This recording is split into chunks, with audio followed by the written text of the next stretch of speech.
Ayaan Hirsi Ali collaborated with Theo Van Gogh on the movie Submission. She's on Al-Qaeda's most wanted list. She joins me again. Also, Maajid Nawaz, a former extremist himself who now speaks out against violent radical Islam. He is the co-founder and director of the Quilliam Foundation. Maajid, I mean, let's talk in the wake of this. What needs to change within the Muslim community? What, I mean, you've tried to kind of come up with counter narratives to the extremist narrative. What do you believe, if anything needs to change, what needs to change? Thank you, Anderson, and it's good to speak again on this issue. I think fundamentally there needs to be a change of a fundamental mindset. Attitudes need to change. Muslim communities, all of us together, including non-Muslims, have to stand up and show solidarity in instances like this, as we appreciate solidarity against racism and against anti-Muslim hate crimes when they happen. When the attack in Sydney happened and a whole group of people started this hashtag, we'll remember it, I'll ride with you, many Australian non-Muslims, and it was a great initiative, standing with Muslims to say we won't tolerate any blowback against the Muslim communities. My question is, how many such hashtags do we see coming from Muslim communities in defense of non-Muslims when they are slaughtered in this way, and in defense of the principles of freedom of speech? Ayaan is on the show with us today, and I feel that our communities have failed somebody like her who's on a hit list, because Ayaan has every right to follow her conscience. Ayaan, I personally feel that I wish more Muslims were on the front lines defending your right to follow your conscience, and I think there are my work, and if it's successful, it will result in many others like me, and there are others. There's people like Zuhdi Jasser in America, people like Tariq Fatah, Irshad Manji in Canada, Dr. in London. There are the beginnings of these Muslim reforms who are attempting to open up a reform discourse from within the faith, so all of us can that yes, we will ride with you, we will defend you, follow your conscience and speak as you see fit, because the last I checked, people like Ayaan didn't attack anyone, certainly didn't threaten to kill anyone. The real problem here are not provocative statements. They are not mere cartoons. The problem here are men, mainly men, but also women, who decide that it's their prerogative to pick up weapons and murder and slaughter people in the name of God, as if God can't look after himself. Ayaan, do you agree that there's too much, I guess, passivity in some sectors of the Muslim community? Yeah, I mean, Maajid and I we've debated, we've discussed, and we now together stand on this issue on one side, which is the use of words, the use of speech, the use of images can never ever justify a retaliation of violence. So as far as this is concerned, Maajid and I are 100% on the same side. Maajid has mentioned a number of names from within individuals like me who are born into Islam.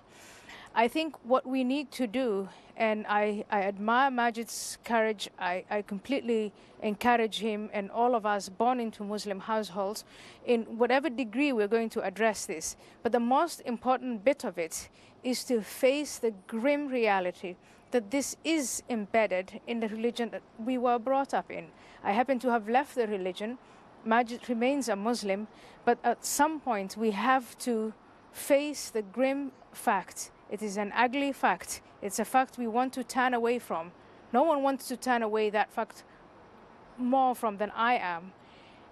This is embedded in Islam. And the best way to fix this is to acknowledge that. And when you talk about attitudes and a mindset, the first thing that comes to my mind is it is an attitude toward the Quran. These individuals who committed this crime, and all of these people who are committing this crime, they treat the Quran like a driver's manual. They look at the Prophet Muhammad as a moral guide for today. And if they looked at the Prophet Muhammad as a moral guide, on some instances, that would be okay. But in some instances, he cannot be a moral guide. And that is why Maajid and the rest of us who are brought in the house of Islam, we need to stand up and to say, in many ways, the Prophet Muhammad cannot be a moral guide. That is what Charlie Hebdo was doing. If we want to be a part of civilized society, we have to say that the Prophet Muhammad, especially in his years after Medina, he cannot be a moral guide for good. He was, from our 21st century perspective, absolutely immoral. We have to satirize that. Well, let we me have to say it in serious academic serious. Maajid, as somebody who is still in the Muslim faith, how do you respond to that?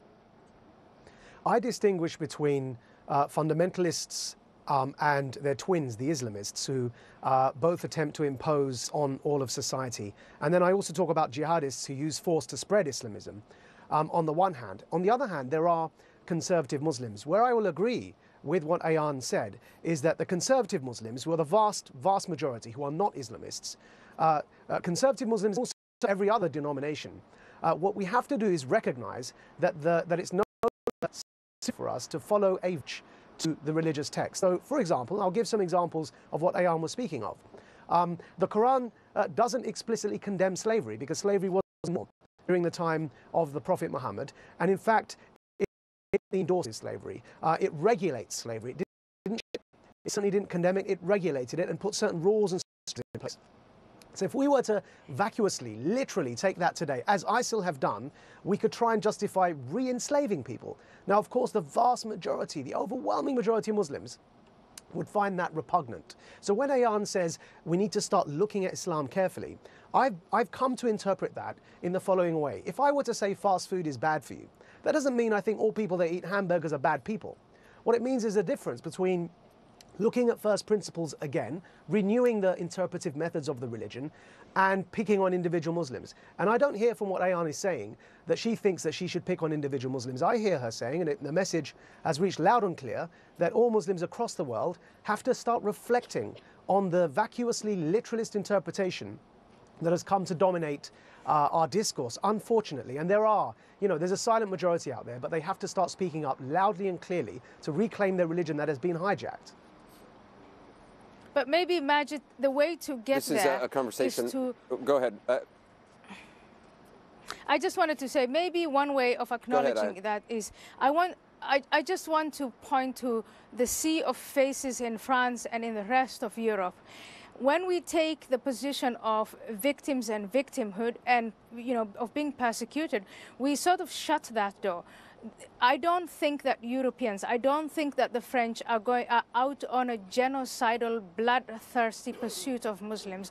They are not. Let's acknowledge the fact that in all of these years, maybe even decades, that we from Muslim countries have been provoking civilized society, we haven't had the backlash that a lot of us complain about and talk about.